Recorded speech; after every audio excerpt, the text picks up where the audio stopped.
already know y'all got to score points. When y'all get to play, I feel the same. I think y'all can come out the West and beat for a national title. I'm right here with Noel Ellis, man. He's signing off with G-Sportz. Y'all better look out for that boy. He coming.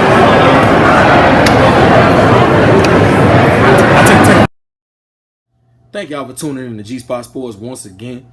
As y'all just seen in my last segment, I attended the Arizona State versus Texas A&M game down there in Houston, Texas at NRG Stadium. 62,000 fans, mostly wearing maroon for Texas A&M. It was a hell of an atmosphere. You had to be there. I know y'all probably watched it on TV, but you had to be there to really get the experience.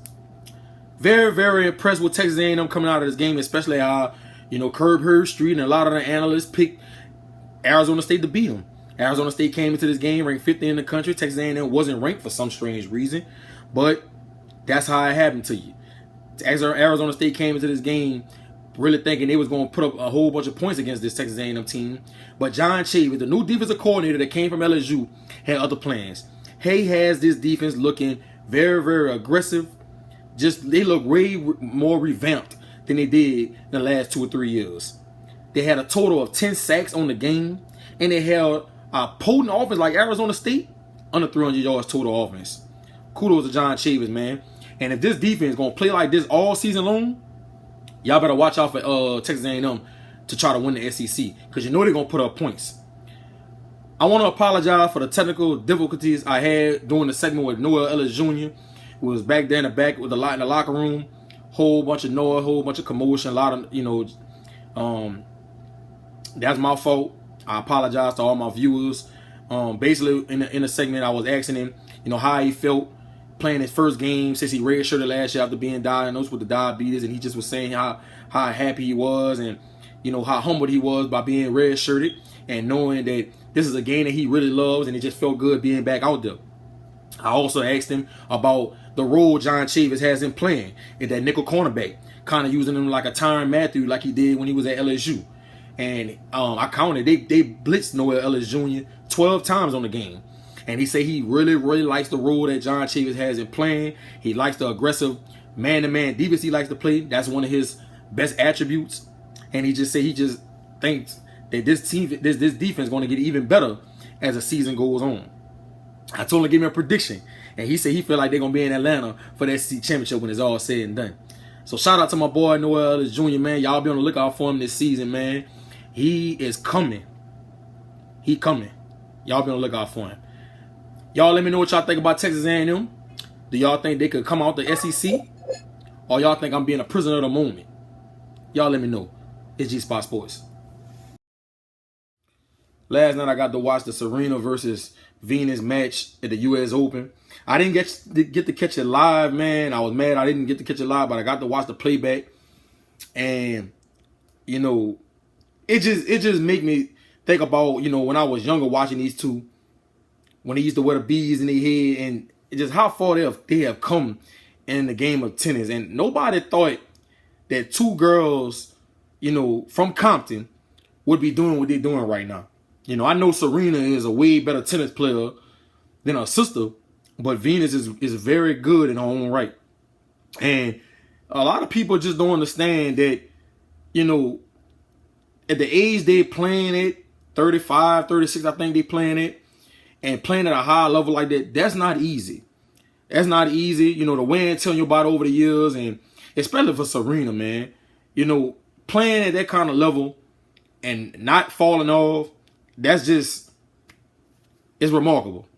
And, last night, I ain't gonna lie, I thought Serena was, might have got upset by her sister. Because, Venus beat her 11 times. She's 11-17 versus Serena, but, I really feel like Venus could have messed around and upset her just because, it's the U.S. Open, and I know Serena got a lot of pressure on her, trying to go ahead and pass Steffi Graf for the most Grand Slam titles of all time. So, she has a lot going on mentally. Venus, not so much. She's ranked 23 in the world, so she's just out there having fun. At the same time, I know she's competitive and wants to win, but I think Serena was the one with the most pressure last night. But she, you could tell in one of the matches that Venus really got with her. And see, people don't understand, Venus is one of the only tennis players that can match Serena's power. And the way Venus serves the ball, it puts a lot of pressure on Serena serving. And I just want everybody to, you know, I gotta shed a little light on this because I talked to some people and I don't like how people try to downplay the things that Serena do in the game of tennis. Well, sports for that matter. You know, people try to talk about Maria Sharapova, and I'm not trying to take nothing from Maria Sharapova. I think she's a great tennis player, but why in the world are people talking about her like as if she's better than Serena? Serena has beat her 17 consecutive times. 17 consecutive times. Like, why are we still talking about Maria Sharapova like Maria Sharapova is the best tennis player in the world? Serena is the best tennis player, and she's going to be the best all time. She's about to pass the all-time Steffi Graf for most Grand Slams. Come on, man. Let's stop disrespecting this woman just because she doesn't dress a certain way or talk to the media like they want her to talk to them. Come on, man. Let's put this in perspective and give credit where credit is due. And another thing, Maria Sharapova is making $23 million in endorsements. Serena's making $13 million. Somebody let me know if I'm missing something right here, because Serena has beat her 17 consecutive times, but Sharapova is making $10 million in endorsements? Really? I don't understand it. That doesn't make any sense to me. But you know, the media is going to keep doing this. I think that people respect Serena, but they take her greatness for granted. And that's just how I feel about it. Y'all let me know what y'all think about this whole Serena Williams deal. Do y'all think it's wrong that Sharapova is making $10 more million in endorsements than Serena? Or y'all think it's not a big deal?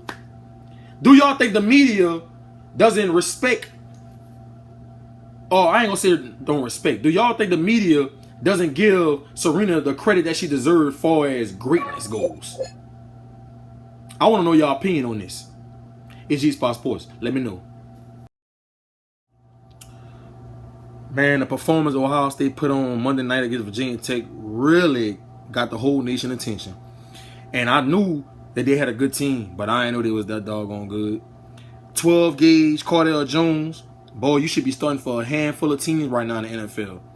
That's how good he is. The pinpoint accuracy, flick of the wrist, the poise in the pocket, the playmaking ability, the falling forward when he runs the ball, the decision making, all of that he showed on Monday night just showed why he is going to be a top 5 pick in his next upcoming draft. Great decision by Urban Meyer by starting 12 gauge Cardell Jones over JT Barrett. No disrespect to JT Barrett, but you got to go who got you the national championship. And that's 12 gauge, bro. 12 gauge is going to put on a hell of a display the rest of this season, especially with the weapons he got around him. Oh, Lord. And I cannot forget about what Braxton Miller did last night. Did y'all see how he hit the circle button and made 2 defenders go out of bounds? That was nasty, Braxton Miller. Just nasty. I know that's going to be on one of the top plays of the year when the ESPYs come around. And the thing about Ohio State, they was missing 4 key players to suspension. And one of those players was the best defensive end in the country, Joey Bosa, who was probably going to be a top 5 pick in the draft too. And they just dismantled Virginia Tech in Blacksburg. And it's not easy to go to Blacksburg and win like that. Urban Meyer, your team has a plethora of weapons, and it's just unfair. I see y'all running the table. The only 2 games I see even giving y'all a contest and making it a game is Michigan State and maybe Penn State. Everybody else, they're going to run the table in my mind. I see them in the national championship. Are they going to win it? I can't say that yet because I don't know how some of these teams in the SEC going to look. So we're going to see how it all play out. But y'all let me know what y'all think about Ohio State. Y'all think they're going to run the table? Y'all think they're going to be in the national championship? Let me know what y'all think. And y'all let me know if I'm being a prisoner of the moment once again. It's G-Sportz. I'm signing out.